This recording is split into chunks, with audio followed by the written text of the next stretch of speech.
সভাপতি আমাদের এলাকার নয়নের মণি জনাব এইচএস মাকতুম আহমেদ খান রুবেল, আজকের সভার প্রধান অতিথি বগুড়া জেলা বিএনপির সংগ্রামী সভাপতি বগুড়ার পৌর মেয়র জননন্দিত নেতা রেজাউল করিম বাদশা ভাই। আজকের সভায় উপস্থিত রয়েছে বগুড়া জেলা বিএনপির ভারপ্রাপ্ত সাধারণ সম্পাদক জনাব মোশাররফ হোসেন ভাই।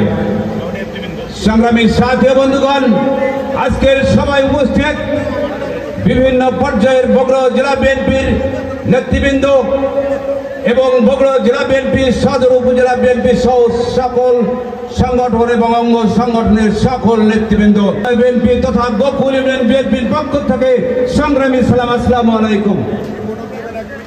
সংগ্রামী সাথী বন্ধুগণ, স্বৈরাচারকে উৎখাতের মধ্য দিয়ে বাংলাদেশের মাটিতে যে বাক শক্তি আমরা হরণ করেছিলাম, যে বাক শক্তি আমাদের হারিয়ে গিয়েছিল, সেই বাক শক্তি আজকে প্রতিষ্ঠিত হয়েছে।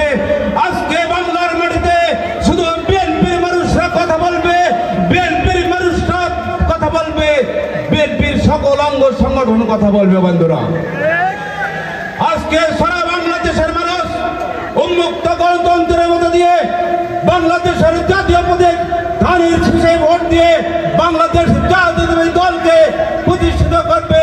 সেই প্রতিষ্ঠিতের মধ্য দিয়ে বাংলাদেশ জাতীয়তাবাদী দল গোকুল ইউনিয়ন বিএনপি সদা বগুড়া সদর উপজেলা বিএনপি বাংলাদেশের মাটিতে মাথা উঁচু করে দাঁড়াবে বাংলাদেশের সকল বিএনপির নেতৃবৃন্দ। বন্ধুরা, সময় সংক্ষিপ্ত।